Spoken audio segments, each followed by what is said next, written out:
Gravitation के अंदर में ना सबसे पहले क्या क्या चीज हम लोग को कवर करना है। एक तो तुमको समझना है प्लैनेटरी मोशन, प्लैनेटरी मोशन, ठीक है। इसके अंदर में हम लोग प्लैनेटरी मोशन को समझेंगे, ठीक है। प्लैनेट जब मूवमेंट करता है तो उसका टाइम पीरियड है ना, और उसका रोटेशन किस हिसाब से होता है। प्लैनेटरी मोशन का मतलब हो गया मार्स है ना, मरकरी, वेनस, ठीक है, अर्थ, ये सब सन के चारों तरफ कैसे घूम रहे हैं, शेप क्या है, और जब शेप क्या है तो टाइम पीरियड कैसे निकलता है।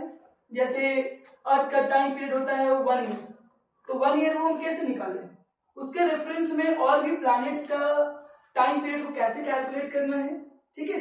तो ये सब कुछ जो है ना हम लोग प्लैनेटरी मोशंस के अंदर में समझेंगे। प्लैनेटरी मोशंस के बाद तुम्हारा क्या आएगा, इसके बाद तुमको आएगा ठीक है, इसके बाद तुम्हारा आएगा gravitational force, gravitational force. Gravitational force के अंदर में तुम लोग समझोगे ग्रेविटी को, ठीक है। अर्थ की जो ग्रेविटी है जैसे उसकी वैल्यू होती है 9.8, कहां से आया 9.8, तो ये सारे कुछ जो है हम लोग ग्रेविटी के अंदर में कवर करेंगे।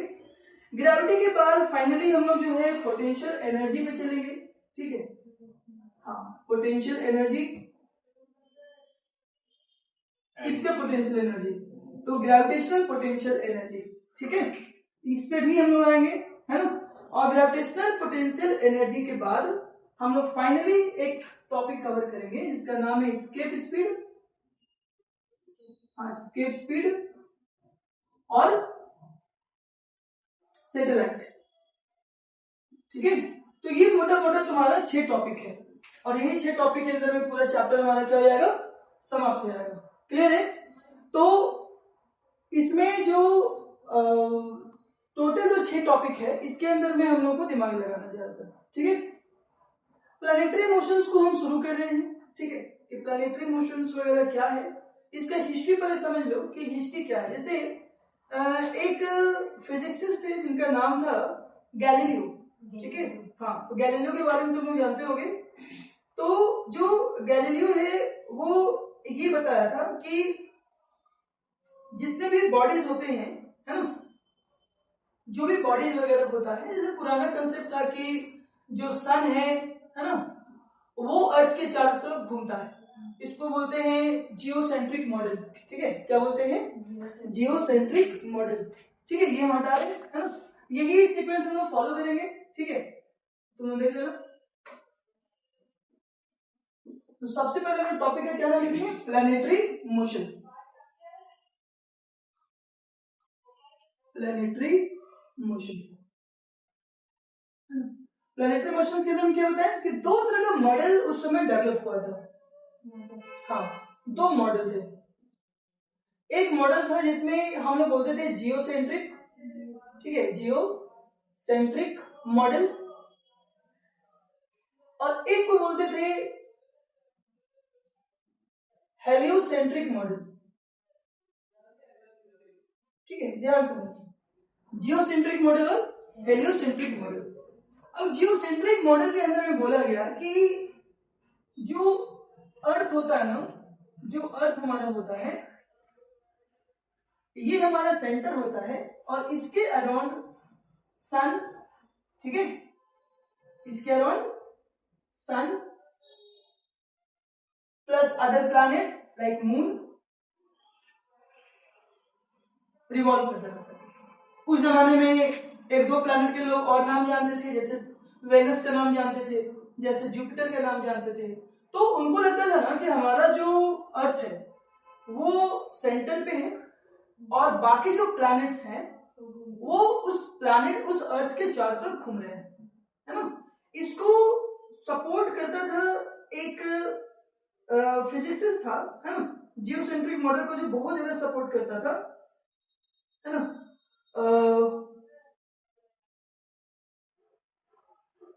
टॉलमी, है ना। कौन इसको सपोर्ट करता था, तो ये टॉलमी इसको सपोर्ट करता था, टॉलमी।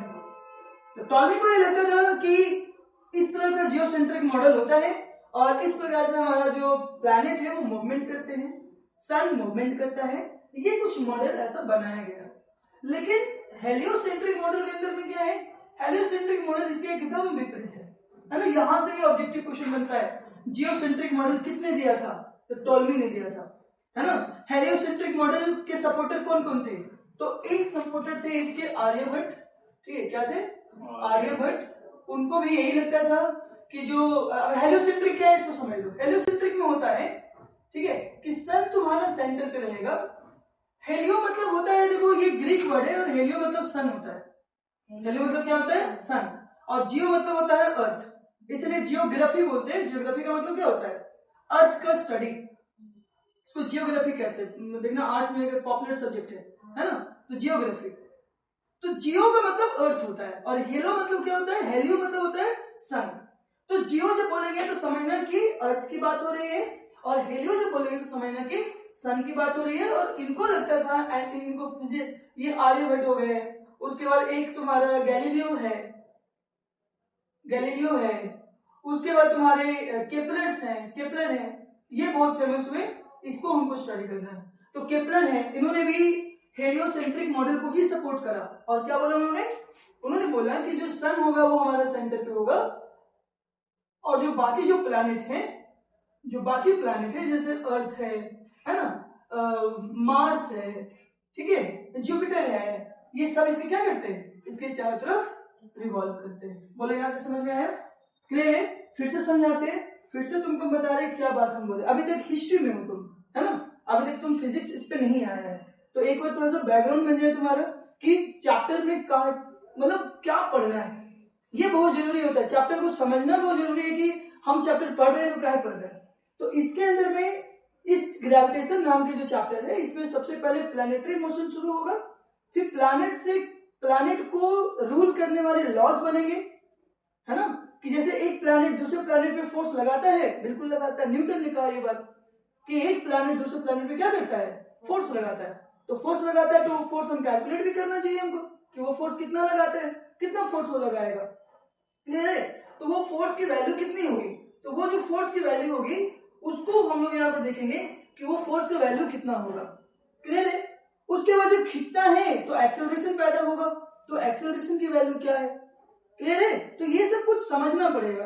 तो जो शुरुआत हुई वो कहां से हुई, शुरुआत लोगों को स्टार्टिंग में ये लगता था एकदम शुरुआत में कि जो अर्थ होता है वो हमारा सेंटर पे है, और उसके चारों तरफ क्या घूमता है, सारी चीजें घूमती हैं, स्टार्स घूमते हैं, सन घूमता है, मून घूमता है, मून के अलावा जो और प्लैनेट्स है वो घूमता है। बट उसके बाद कौन है, उसके बाद है आर्यभट्ट। और आर्यभट्ट का जो तुम अगर देखोगे तो आज से 500 साल पहले, है ना, आज से 500 साल पहले जो आर्यभट्ट थे, है ना, इन्होंने क्या करा, एक एस्ट्रोनॉमर थे आर्यभट्ट, मैथमेटिशियन, बहुत बड़े मैथमेटिशियन हुए हैं, है ना। इन्होंने मैथमेटिकली बहुत सारी कैलकुलेशन करी और उनको ये समझ आया, ठीक है, कि अर्थ को सेंटर पे नहीं होना चाहिए, सन को सेंटर पे होना चाहिए। और सन सेंटर पे हो गया मतलब हेलियोसेंट्रिक मॉडल। अब उस समय तो उनके जमाने में उनके बात कौन मानेगा, है ना, उस समय तो 400 साल पुराना, साइंस तब पैदा भी नहीं हुआ था, है ना। और हमारे लोग आर्यभट्ट जैसे लोग क्या कर रहे थे, फिजिक्स में बड़े बड़े खोज कर रहे थे, क्लियर है, हमारा नाम नहीं हुआ, ठीक है।